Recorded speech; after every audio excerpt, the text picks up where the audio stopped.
ಮಂಗಳೂರಿನ ಸೌರಭ ಸಂಗೀತ ನೃತ್ಯ ಕಲಾ ಪರಿಷತ್ ವತಿಯಿಂದ golden book of world record ಮಾಡಿರುವ ರೆಮೋನಾ ಎವೆಟಾ ಪಿರೇರಾ ಅವರಿಗೆ ಅಭಿನಂದನಾ ಕಾರ್ಯಕ್ರಮವು ನಗರದ ಸಂತ ಅಲೋಷಿಯಸ್ ಪರಿಗಣಿತ ವಿಶ್ವವಿದ್ಯಾನಿಲಯದ ಎಲ್ಸಿಆರ್ಐ ಸಭಾಂಗಣದಲ್ಲಿ ನಡೆಯಿತು.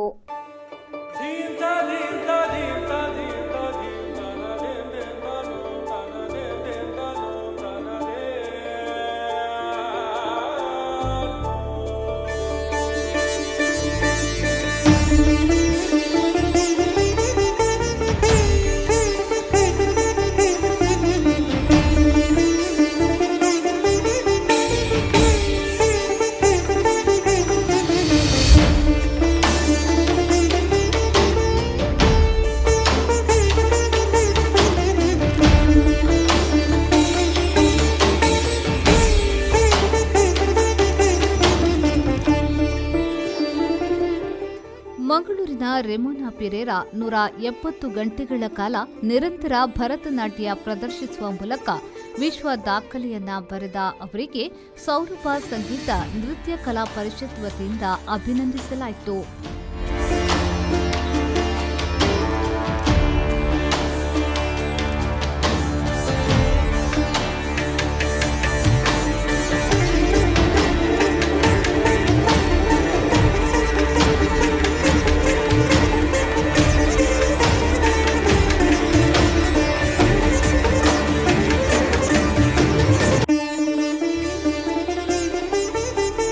ಕಾರ್ಯಕ್ರಮದಲ್ಲಿ ಮುಖ್ಯ ಅತಿಥಿಗಳಾಗಿ ಪಾಲ್ಗೊಂಡು ಮಾತನಾಡಿದ ವಿಧಾನ ಪರಿಷತ್ನ ಮಾಜಿ ಸದಸ್ಯರಾದ ಕ್ಯಾಪ್ಟನ್ ಗಣೇಶ್ ಕಾರ್ಣಿಕ್ ಅವರು, ಇದೊಂದು ಸುಂದರ ಕ್ಷಣವಾಗಿದೆ. ಯಾಕೆಂದ್ರೆ ಸಾಧಕಿಯನ್ನ ಪ್ರೋತ್ಸಾಹಿಸುವುದೇ ಒಂದು ಉತ್ತಮ ಕಾರ್ಯವಾಗಿದೆ ಎಂದು ಹೇಳಿದರು.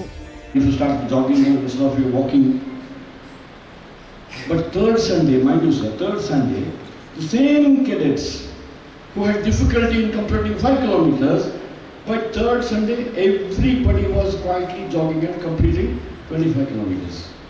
ಪಾಸಾಗಲಿಕ್ಕೆ ಎಷ್ಟು ಟೈಮ್ ಗೊತ್ತಾ? ಅವರು ತುಂಬ ಕಷ್ಟದ ಜೀವನದಲ್ಲಿ, ಆದರೆ ತನ್ನ ಮಗಳ ಮೂಲಕ ಒಂದು ಅದ್ಭುತವಾದ ಸಾಧನೆ ಮಾಡಿಸಲಿಕ್ಕೆ ಪ್ರೇರಣೆ ಕೊಟ್ಟಿದ್ದಾರಲ್ಲ, ಇದು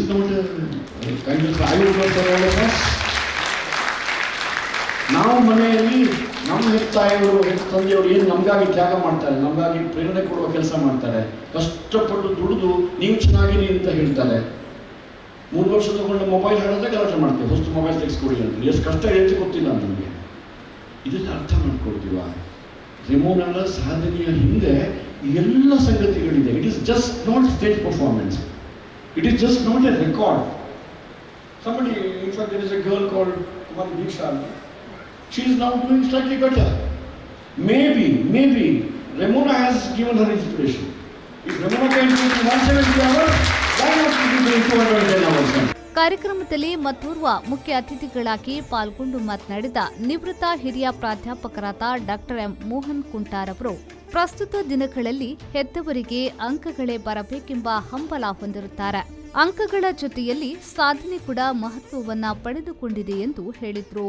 ನಾಟ್ಯ ಮಾಡೋ ಸಂದರ್ಭದಲ್ಲಿ ಇಡೀ ಸಭೆ ತುಂಬಿತ್ತು. ಪ್ರತಿಯೊಬ್ಬರು ಕೂಡ ನಾಟ್ಯ ಮಾಡ್ತಿದ್ದಾರೆಯೋ ಎನ್ನುವ ಹಾಗೆ ಅನ್ನಿಸ್ತಾ ಇತ್ತು. ರೆಮೋನಾನ ಪ್ರತಿಯೊಂದು ನಟನೆಯ ಸಂದರ್ಭ ನಾನು 7ನೇ ದಿನ ಬಂದಿರೋದು, ಬಹಳ ನನಗೆ ಆತಂಕ ಆಗೋದು. ಇನ್ನು 7ನೇ ದಿನ 7 ದಿನ ನಿದ್ದೆ ಇಲ್ಲ, ನಿದ್ರೆ ಆಹಾರಗಳನ್ನು ಬಿಟ್ಟು ಲಿಮಿತ ಆಹಾರದ ಮೂಲಕ ಇಂಥ ಒಂದು ಸಾಧನೆಯನ್ನು ಮಾಡ್ತಿದ್ದಾರಲ್ಲ, ಇನ್ನೊಂದು ದಿನ ಈ ಕ್ಷಣ ಇನ್ನೊಂದು ಕ್ಷಣ ಅಂತ ನಾವು ಆರೈಕೆ ಮಾಡ್ತಾ ಇದ್ದೇವೆ. ಅಂದ್ರೆ ಆ ಪ್ರೇಕ್ಷಕರೆಲ್ಲ ಆಗ ರೆಮೋನರಿಗೆ ಸಪೋರ್ಟ್ ಮಾಡುವ ಹಾಗೆ ಅವರದೇ ಆದ ಧ್ವನಿಗಳ ಮೂಲಕ, ಕೈ ಚಪ್ಪಾಳೆಯ ಮೂಲಕ ಬೆಂಬಲಿಸ್ತಾ ಇದ್ರು. ಅಂದ್ರೆ ಇಡೀ ನಾಟ್ಯ ರಂಗವಾಗಿ ಪರಿವರ್ತನೆ ಆಗಿತ್ತು. ವೇದಿಕೆ ಅನ್ನೋದು ಸಪರೇಟ್ ಆಗಿ ಅಲ್ಲಿ ಕಂಡಿಲ್ಲ. ಅಷ್ಟರ ಮಟ್ಟಿಗೆ ಅದರೊಳಗಡೆ ಸಹೃದಯರು ಕೂಡ ಇನ್ವಾಲ್ವ್ ಆಗಿದ್ರು. ಕಾರ್ಯಕ್ರಮದ ಅಧ್ಯಕ್ಷತೆಯನ್ನ ಕೊಲ್ಯದ ನಾಟ್ಯ ನಿಕೇತನ ಗುರು ನಾಟ್ಯಾಚಾರ್ಯ ಉಳ್ಳಾಲ ಮೋಹನ್ ಕುಮಾರ್ ಅವರು ವಹಿಸಿ ಮಾತನಾಡಿ, ಮುಂದಿನ ದಿನಗಳಲ್ಲಿ ರೆಮೋನಾ ಎವೆಟ್ ಪಿರೇರಾ ಅವರ ಭವಿಷ್ಯ ಒಳಿತಾಗಲಿ ಎಂದು ಆಶಿಸಿದರು. ನೃತ್ಯದಲ್ಲಿ ಬಹಳ ಉನ್ನತ ಮಟ್ಟಕ್ಕೆ ಸೇರಿ ನಮ್ಮ ಜಿಲ್ಲೆಗೆ, ರಾಜ್ಯಕ್ಕೆ, ದೇಶಕ್ಕೆ ಮತ್ತು ಇಡೀ ಪ್ರಪಂಚಕ್ಕೆ ಕೂಡ ಅವಳು ಗೌರವ ತಂದುಕೊಟ್ಟಿದ್ದಾಳೆ. ಇದಕ್ಕೆ ಅವಳ ಸಾಹಸ ಮತ್ತು ಅವಳ ಸಾಧನೆ ಇದನ್ನು ನಾವು ಮೆಚ್ಚಲೇಬೇಕು. ಇದು ಅವಳಿಗೆ ಸಂದ ಗೌರವ ಅಲ್ಲ, ಕ್ಷೇತ್ರಕ್ಕೆ ಸಂದ ಗೌರವ ಅಂತ ನಾನು ತಿಳ್ಕೊಂಡಿದ್ದೇನೆ. ಇನ್ನೂ ಕೂಡ ಮುಂದಕ್ಕೆ ನಮ್ಮ ದೇಶದಲ್ಲಿ 7 ಶಾಸ್ತ್ರೀಯ ನೃತ್ಯಗಳಿವೆ. ಅದರಲ್ಲಿ ಭರತನಾಟ್ಯವು ಮಾತೃ ಸ್ಥಾನದಲ್ಲಿದೆ. ಭರತನಾಟ್ಯ ಕಲಿತರೆ ಇತರ ನೃತ್ಯಗಳನ್ನು ಕಲೀಲಿಕ್ಕೆ ಸುಲಭವಾಗ್ತದೆ ಎಂದು ಹಿರಿಯರ ಅಭಿಪ್ರಾಯ. ಹಾಗೆ ರೆಮೋನಾ ಈ ಭರತನಾಟ್ಯದಲ್ಲಿ ಇನ್ನೂ ಸಾಧನೆ ಮಾಡಿ ನಮ್ಮ ಪಾರಂಪರಿಕ ಸನಾತನವಾದ ಈ ಕಲೆಯನ್ನು ಉಳಿಸಿ ಬೆಳೆಸಿ ಮುಂದಕ್ಕೆ ತಲುಪಿಸುವಂತಹ ಒಂದು ಕಾರ್ಯಕ್ರಮವನ್ನು ಅವಳು ಮಾಡಲೇಬೇಕು. ಮಾಡಿದರೆ ಅವಳು ಮಾಡಿದಂತಹ ಈ ಕಾರ್ಯಕ್ಕೆ ದೊಡ್ಡ ಬೆಲೆ ಬರ್ತದೆ. ಕಾರ್ಯಕ್ರಮದಲ್ಲಿ ರೆಮೋನಾ ಪಿರೇರಾ ಅವರಿಗೆ ಹಲವಾರು ಮಂದಿ ಗೌರವಿಸಿದ್ರು. ಮಾತ್ರವಲ್ಲದೆ ಸೌರಭ ಸಂಗೀತ ನೃತ್ಯ ಕಲಾ ಪರಿಷತ್ನ ವಿದ್ಯಾರ್ಥಿಗಳು ಗುಲಾಬಿಯನ್ನ ನೀಡಿ ಅಭಿನಂದಿಸಿದ್ರು. ಸಾಧನೆ ಮಾಡಲು ಸಹಕರಿಸಿದ ಸಂತ ಅಲೋಷಿಯಸ್ ಪರಿಗಣಿತ ವಿಶ್ವವಿದ್ಯಾನಿಲಯದ ಕುಲಪತಿ, ಡೀನ್ ಹಾಗೂ ಸಿಬ್ಬಂದಿ ವರ್ಗ, ಹಿತೈಷಿ ಹಾಗೂ ಸ್ನೇಹಿತರನ್ನ ರೆಮೋನಾ ಅವರು ಸ್ಮರಣಿಕೆಯನ್ನ ನೀಡಿ ಗೌರವಿಸಿದ್ರು. ಸೌರಭ ಕಲಾ ಪರಿಷತ್ ನಿರ್ದೇಶಕಿ ಗುರು ಡಾಕ್ಟರ್ ಶ್ರೀವಿದ್ಯಾ ಅವರು ಸ್ವಾಗತಿಸಿ ರೆಮೋನಾ ಪಿರೇರಾ ಅವರು ವಂದಿಸಿದ್ರು. ಈ ವೇಳೆ ಸಂತ ಅಲೋಷಿಯಸ್ ಪರಿಗಣಿತ ವಿಶ್ವವಿದ್ಯಾನಿಲಯದ ಕುಲಪತಿ reverend doctor Praveen ಮಾರ್ಟಿಸ್ SJ, dean doctor Alvin ಡೇಸಾ, Remona ತಾಯಿ ಗ್ಲಾಡಿಸ್ ಪಿರೇರಾ ಹಾಗೂ ಕುಟುಂಬಸ್ಥರು ಸೇರಿದಂತೆ ಮೊದಲಾದವರು ಉಪಸ್ಥಿತರಿದ್ದರು. ನಾಗೇಶ್ ಕಾಬೂರು, ವಿ4 ನ್ಯೂಸ್, ಮಂಗಳೂರು.